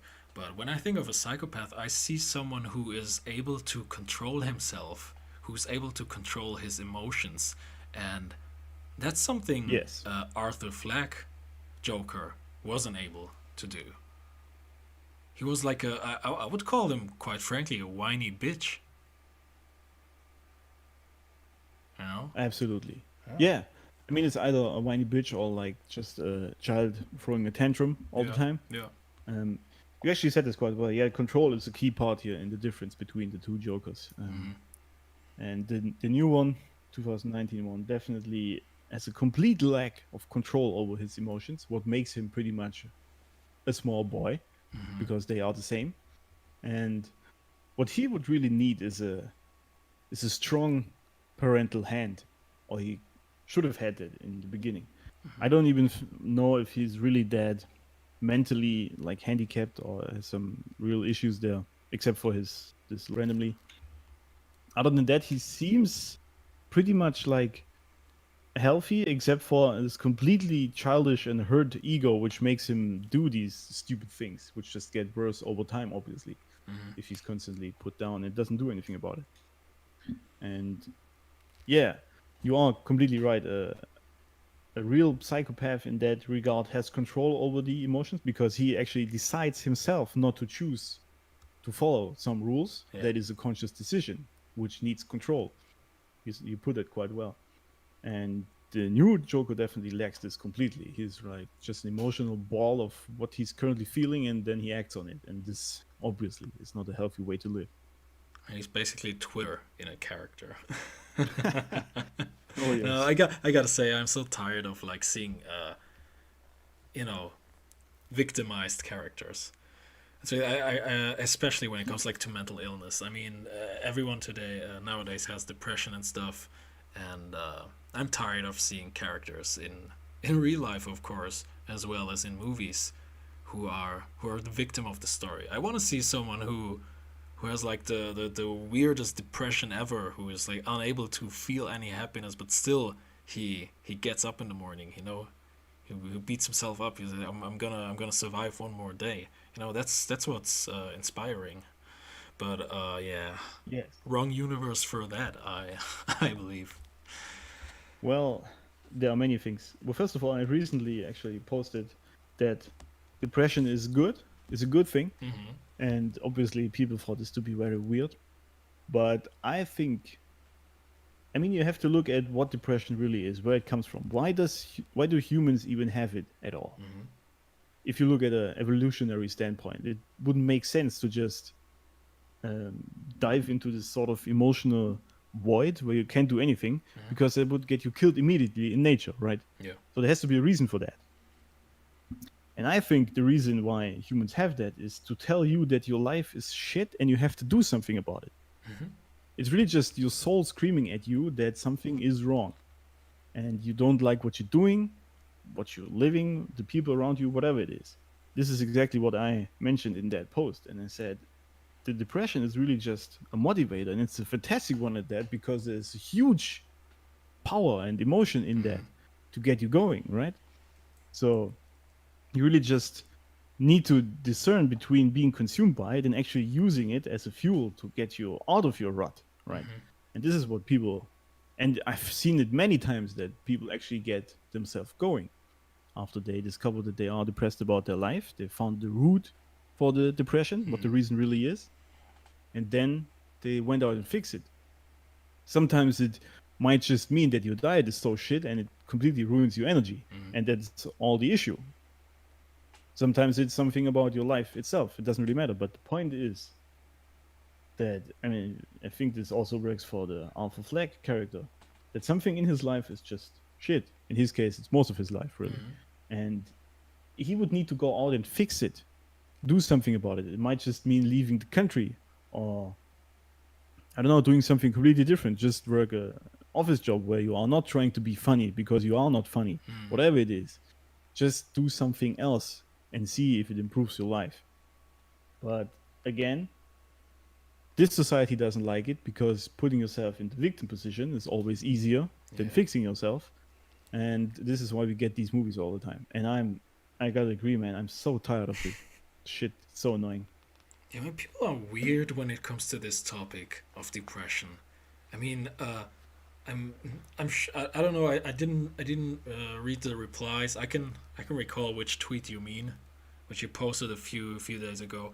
I didn't read the replies. I didn't really want to because I could already imagine what people were writing. People take this so personal. You know, whenever you say like, you're not saying depression is not real, but when you say, when you say stuff like this, like your definition of depression, and that's actually a good thing, people get weird. People get aggressive. They say, no, depression is not just like getting sad. It's more than that. It's so interesting when you see it from, I would say, our standpoint. You know, uh, how people desperately want to stay in the victim zone, so to Oh speak. yes. You know. Yeah. Yeah, they definitely want to stay there because it's again it's easier than, and especially they act so emotionally or react so emotionally to that because if they accepted what I say with that or what we say with depression and Yeah. that it's a good thing and that you should fix yourself, um, if they accepted that truth, that would also mean they would need to put in the action and do something about it. Hmm. But this needs energy and mental resilience, and you need to go out and do things as opposed to just sitting there on Twitter and posting that I'm an asshole, Sure. which is obviously easier, right? Hmm. And this is the whole society these days, pretty much. I mean, I still think this is the loud minority. I do believe so. Hmm. I think most people, especially the silent majority, even if they are feeling depressed, they would love to get this fixed. And yeah, they just don't know how to do it, which is another issue. But I think these people screaming there on Twitter in their tantrums are really the minority. I do still believe that. Absolutely. However, if you look at the success of the Joker movie, maybe I'm completely wrong with that. Hmm. And seeing these comments on YouTube Hmm. and this sort of movie being fetishized, then yeah, maybe there are more people than that than I imagine. Yeah, I mean, speaking of the box office, I think the Joker movie would be successful one way or another. And people were Yeah, so hyped about this movie. I don't know. I mean, it's the character of the Joker, and I believe Warner Brothers can put up like 10 more Jokers every 5 years. And people are still gonna watch it. It's something about this character. People like, I can understand what it is, but yeah. As for me, I'll stick with the Heath Ledger one. I think absolutely. he's top tier. He's the number one.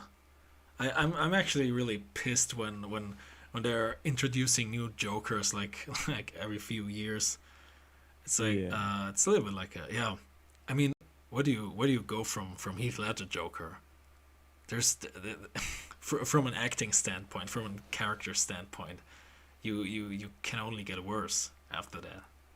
Yes, and this is also what the actors themselves say every time they do it. Mm. They say, "Oh, the bar is so high and it's so tough to, yeah, make a better acting impression than Mm. Heath Ledger did." And I'm like, "Yeah, why are you doing it then?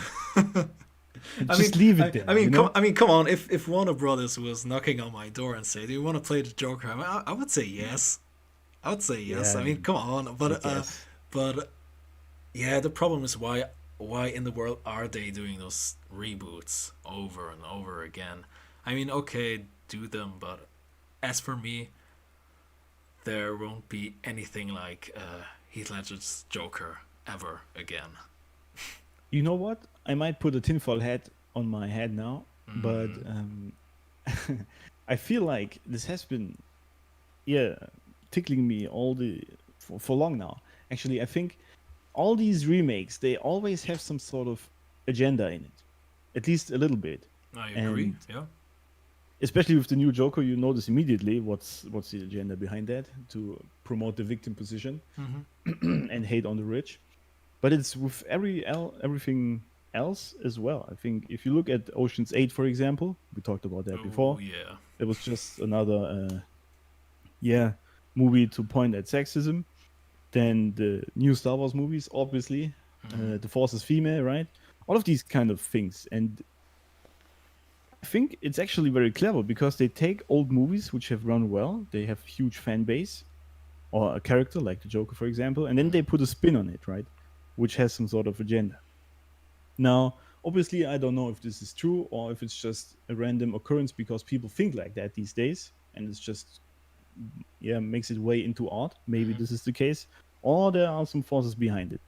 Either way, I think that these remakes these days are really just, yeah, propaganda movies in Yeah. most cases. Yeah. Of course. And this is also what makes it so annoying for me because I don't want to go to the cinema to get some sort of indoctrination. I just want to watch a good story, right? And maybe it's a story that makes me think or something like that. Yeah. That's what. But not, Yeah. Yeah. That's what I you actually know, love about the Dark Knight trilogy, because they're so. It's not about like politics and stuff. We have a very little part of the movies where we briefly touch the topic of surveillance, the yeah, surveillance state. With the little subplot with Fox, and I'm okay with that because it fits into the story. It is a little bit on the nose. It takes me out a little bit of the movie. I'm like, yeah, yeah, a little okay, bit. that's Christopher Nolan's, and I believe Jonathan Nolan's agenda. He's very interested in this whole surveillance stuff with his other series, with the Person of Interest Oh, okay. series. Um, so I can understand that, and I can understand where he's coming from, and I don't like him for doing that, for doing this so much on the nose. But apart from that, the story is so good, so well written, so rich of character, so rich of plot, that there isn't actually any space for any agenda, you know, which is Yeah, which is great. And it's ironic, because what's interesting. I mean, I have to say I don't like anything Marvel related, and I am aware that many Marvel movies nowadays are also, I would call them, the Vogue movies. I believe oh many yeah, Marvel movies are part of that. But I believe, ironically, it was the success of Batman Begins and, of course, The Dark Knight that led to the existence of the MCU in the first place. oh Which yeah, is so funny. definitely. I mean, superhero movies were practically dead. There was Yeah, this. I don't know if you're familiar with the old Batman movies, but after this clusterfuck that was Batman and Robin, I believe Joel Schumacher did it. I don't know. I'm not sure. People didn't want to see another Batman again or another superhero movie again. I mean, Superman was also dead. The whole superhero stuff was dead. It yeah. was comically, and I mean, The Dark Knight, as we figured out, or we were talking about it, it gets all the praise all the time, and I would say, yeah, it's the best movie out of the three. But I gotta say, Batman Begins, that movie had the pressure. That movie had the balls. And I would say that movie changed comic book movies forever. Without Batman Begins, I don't think the MCU would exist in the first place. I agree actually, and it's kind of a bold move actually from um, Christopher Nolan there to make this movie back in the days when nobody actually wanted to see that kind of movie. But he did quite well actually, obviously with Batman Begins. Even though, as I said, most people like The Dark Knight the most. I do think the first movie was actually, from a cinematic standpoint, a fantastic movie. It had Yes. perfectly set up the four acts, which usually are running in a good movie. You have usually four acts that play after each other. This was fantastically set up in this movie, and it introduces the character of Batman and the soul of him and what he does, or Bruce Wayne rather, quite well. I think this was very well done. Even though, yeah, most people don't know this movie that much, because yeah, the villain, I guess they don't like him so much, Ra's al Ghul, but I actually enjoyed it. Yeah, I don't really know who's the villain. I mean, yeah, I would say it's Ra's al Ghul. I would say it's also Scarecrow. Uh, it's Oh like yeah, kind I of like forgot about him. kind of like a Damn. double villain situation. But I would certainly call it the Yeah, you're first right. realistic superhero movie. I'm thinking about Yes. Batman and Robin and this shitty movies. And I just said I just said realistic, and I did those things with my finger, and I just realized no one can see me. I just put realistic in brackets. Realistic. When I say that, do you watch those movies and say this can happen in real life? I'm talking about Batman Begins. I'm talking about The Dark Knight. Oh yeah, of course. I mean, obviously there are some crazy things in there, which makes it um, the hero, especially like the Batman sort of just cannot die, even though he gets a lot of beatings, you know. Yeah. But no, I think generally this can definitely happen. Yes. And I gotta say, again, ironically, people never got the whole balance again. By balance I mean the following: while Marvel movies are, and I believe you would agree with me, more humorous. They're more like light-hearted and humorous, while the DC movies are just, I would say, artificial. I mean, Yeah. I cannot stop thinking about this ugly Aquaman movie, and I haven't even seen it. I haven't even seen it. I just saw excerpts on YouTube, and it was Yeah. Same. more than enough for me. Such an ugly looking movie, and Batman Begins balances occasional comic relief moments. It's okay humor with actual moral lessons and serious dialogue, and that's so hard. People don't get it. People don't get it, how to make movies like this anymore. There's not much action. I mean, yeah, there's stuff blowing out, and I love a good car chase, but I don't come back for the action. I gotta say, shit blowing up. It's That's not a movie spectacle and stuff. Whenever I think about Batman Begins, I think about those little interactions between, for example, Bruce and Fox, where they're having the first ride in the Tumbler, and Bruce says, Yeah. "Does it come in black as well?" It's like Yes. such a nice interaction. Or Bruce and Alfred kind of like dissing each other over the movie in a very playful manner, and it's very natural, and they don't really get it nowadays. It's just like it's a very nowadays it's very immature humor. Would you Oh agree? yes. Absolutely, and I think this is also again a great display of the general mental age of the people these days. And I'm virtually insulting everyone right now. There you go. I'm aware of that. No, I think it's really the Marvel movies are, yeah, childish humor at a large scale in most cases. And what I'm completely missing in most of these movies is really like subtlety, which is completely gone in modern day Yes. cinema, Yes. which is what you mentioned again with Batman Begins and like all the movies. There is these subtle jokes, they're not on your nose that hard. You sometimes it occurs to you like a minute later. So, oh, that was he meant. Oh, that was funny. You know, Mm-hmm. this kind of thing.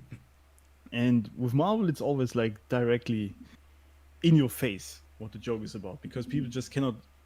Yeah, I feel like the guys who behind the MCU who make these Marvel movies, they think that you, the listeners and the people, are too dumb to understand these kind of jokes, and that it has to be on your nose. Obviously, that this is now a joke, and you have to laugh right now. I'm actually surprised they don't put laugh tracks underneath like they did in the old TV shows. That you know, all right, Yeah. now I have to laugh. It's kind of weird to me. Yeah. I never got it. Gotta say. Uh, that's they're in itself very artificial. I gotta say. I also have to mention the art design. I mean, yeah, any previous Batman movies, fuck them. Uh, but there are some scenes in Batman Begins that are CGI. Gotham is a little bit CGI. The Narrows, you know, Yeah, it's a little bit like CGI. But most of the scenes were, as far as I know, done in actual Chicago, which gives it all more realistic touch. Just pick any Marvel movie from the last 3, 4, 5 years. It's like watching a Pixar movie. yeah, I just cannot get invested in a movie where they are in Wakanda or some planet that looks completely artificial. And yeah, I might yeah. watch this That's right. It's movie. actually funny. Yeah, yeah. It's funny you mentioned this before. That you think the Aquaman movies and all of it are so artificial, and I agree. This is the whole thing. I think with most modern day movies, Mm. and the DC universe or the yeah DC really has this issue with they're having the right idea of making it a bit more serious, but they're going too hard. Mm-hmm. Like the I think it was the Batman vs Superman or something. Wow, what a They're just trying shitty to, movie. too hard to be on the sad side, Yeah. and then they turn out to be a bad movie. They also have bad directors, I guess. Mm. And you have the other extreme with Aquaman, which is way too flashy and artificial. They just cannot find the middle ground, which is what Nolan did. Yeah. And Marvel, on the other hand, just doesn't try this at all. They just went full blown into CGI and everything is fake. And I guess it makes sense if you are that kind of person who likes these funny on the nose jokes. In other Mm-hmm. words, if you are still a child, then this is fine to have this completely artificial. But if you're looking for something more serious and with more like moral ideas and yeah, societal questions like the Dark Knight trilogy does, then this is completely lacking in yeah, both comic Mm. universes Mm. these days. Yeah. When I think about the humor of MCU or DCU, if there's such a thing, um, scenes, I always I would say there are like Instagram stories or like TikTok videos. You know, like scenes you could put in a trailer and everyone would understand them. That's like because the attention span of people Oh has yeah. become so has degraded so much. So yeah, it's like the humor. It's like that kind of humor where you could watch a movie at home on Netflix or whatever on your laptop, and you're just chilling at home. You're eating something and you're riding with someone on your phone, and it has to be that kind of humor that you you don't pay attention to the movie for like 30 minutes, but when you hear this joke, it gets you out of it and you laugh about it just to get back to your phone again. That's the kind of humor I believe. Like really, Yeah, I like think like a TikTok video, like a Instagram story, like a 10-second clip, and then okay, I don't have any attention for that anymore. yeah, that's well put actually, and I think this is another display of why people are watching these movies. It's really Mm, just to numb their brain and just escape reality for a second yeah. and just do nothing really. And yeah, it's not something we enjoy, obviously, Mm, but seeing the success of them, and I mean, I have watched most of these Marvel movies as well, and in the beginning, I actually liked them. For example, the first Iron Man, I really enjoyed mm-hmm, because it had a great story of him again. I like these stories, overcoming himself and mm-hmm, fixing his yeah his bad ego his inflated ego, Yep. and actually basing it in reality by becoming someone who is worth of that kind of ego, and yeah, then going out and fixing things. So these kind of movies I like, but it got increasingly worse over time. Oh yeah. What is your like your take on Christopher Nolan movies itself? You got a favorite? Oh, a favorite? That's difficult. Well, you don't have to pick like. I mean, I couldn't. Yeah, I don't think I can pick really. Um, I always enjoyed all of his movies because they have these sort of it's always something very novel about them, Mm-hmm. something you haven't seen before in some shape or form. For Yes. example, with Inception, right? Mm-hmm. Or even with Interstellar, which really is just another like space movie, if you want to call it that. But it was still a completely different approach to it, Mm-hmm. um, like because it was based so heavily in realism, as much as we know about science in that regard. And it was not just some alien movie, or some Mm-hmm. space fest. Pretty much, it was really different. And this is what I like about his movies, Mm-hmm. that they have a different approach completely. Yeah. What I really like about him is that he's focused so much on intellectual concepts in his movie. I Yes, believe that's what you meant. So, yes, you exactly. know, because Interstellar is not a movie about astronauts, a movie about space, but it's about a certain concept. You know, he's like dealing with a certain concept about time. You know, that's what Yes, Interstellar is all about. I don't think, oh, cool, a space movie, but I think no, there's a little bit more to that. Inception is not a sci-fi thriller movie, but it's about dreams, you know, or the yes, subconscious, more to speak. Uh, subconscious. Yeah. yeah, that's and you know what's really crazy is, you know, you said before that Christopher Nolan actually took a huge risk making Batman Begins, but I don't think it was Christopher Nolan. I think it was Warner Brothers, which is really surprising to me because up until Batman Begins, Chris has done like 3 feature films until that point, and it's crazy. It's crazy that Warner Brothers gave him the keys to Yeah. they gave him so much money to do this movie, to give uh, a director full creative control over you know, he put a whole unique vision of a new Batman into a movie.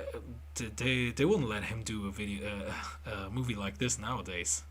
That's for sure. Yeah, you're right. Whoever was in charge back then at Warner Brothers had a good day, I guess. The coffee was nice. He got out of bed Yeah, good, yeah, and so he was like, "All right, go ahead." And it was a great decision because it, well, created one of the greatest trilogies of all time. I actually agree with that statement.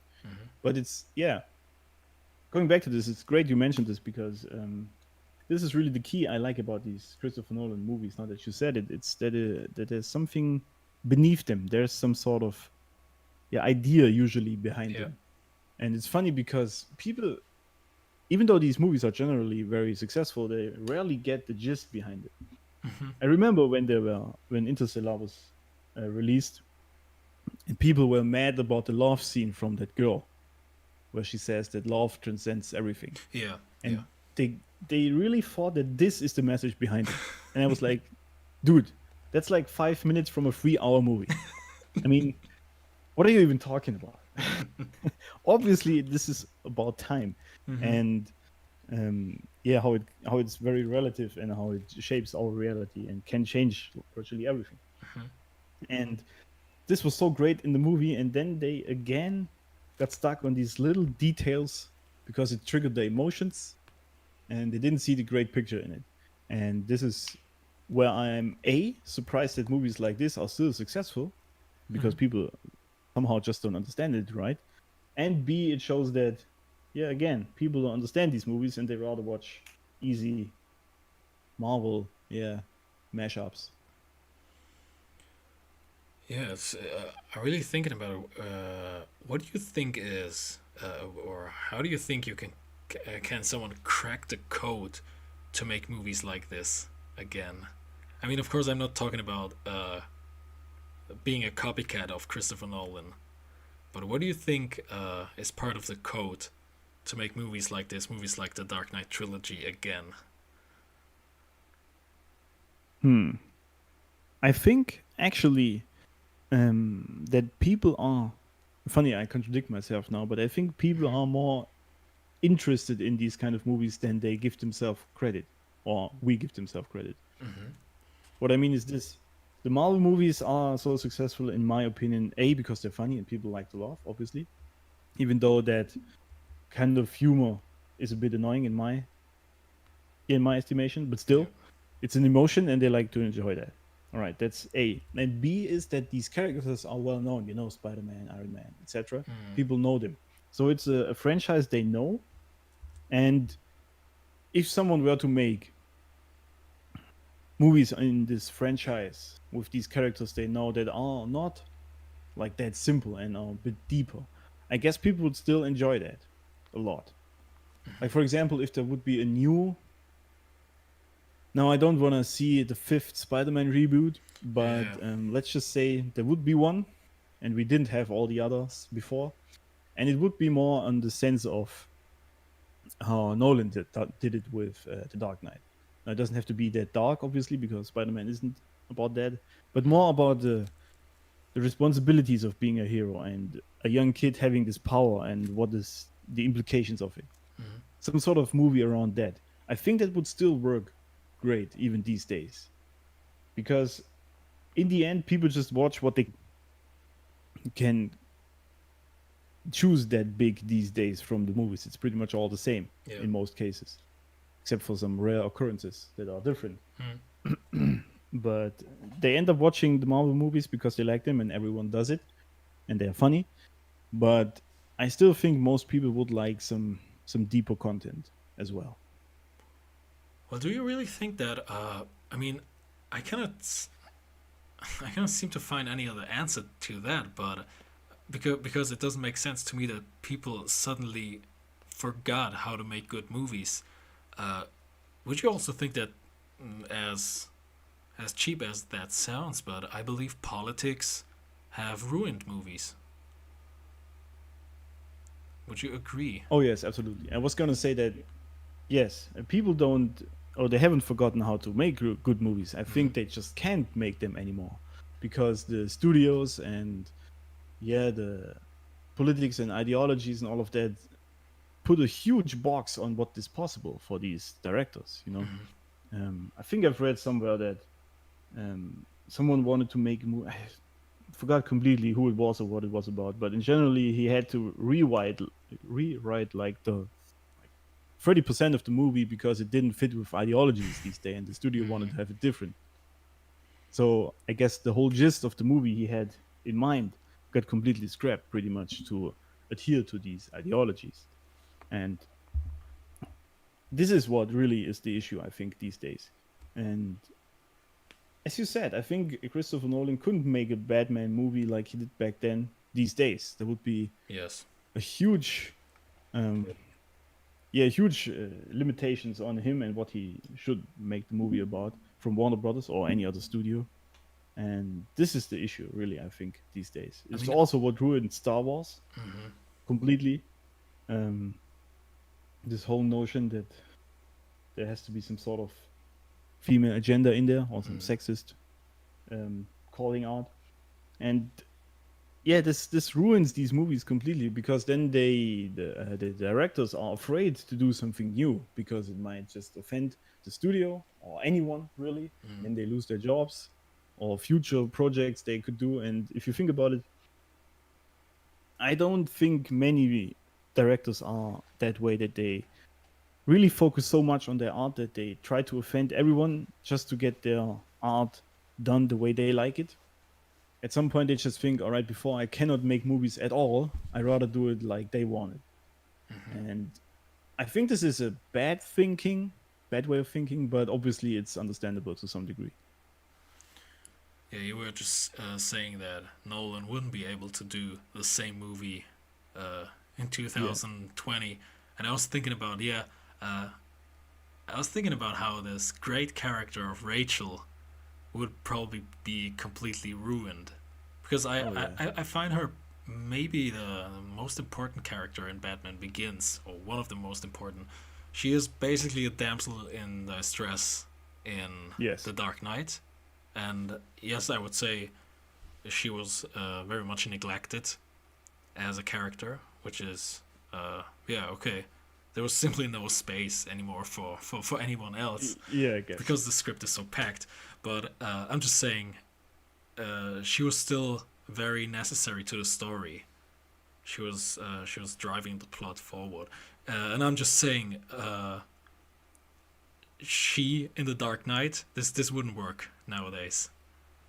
Oh, there would be a Twitter mob going after Warner Brothers, and yeah, I'm Yes, 100% sure. absolutely. How can you not risk the whole city just to save that one woman? What's wrong with you? Mm. Yeah, I mean, yeah, it's crazy. He definitely could not do this these days, at least not to that Mm. degree. And this is really the issue, as you said before, with politics. And they play a huge role these days in like any business, really, Mm. and especially in movie businesses.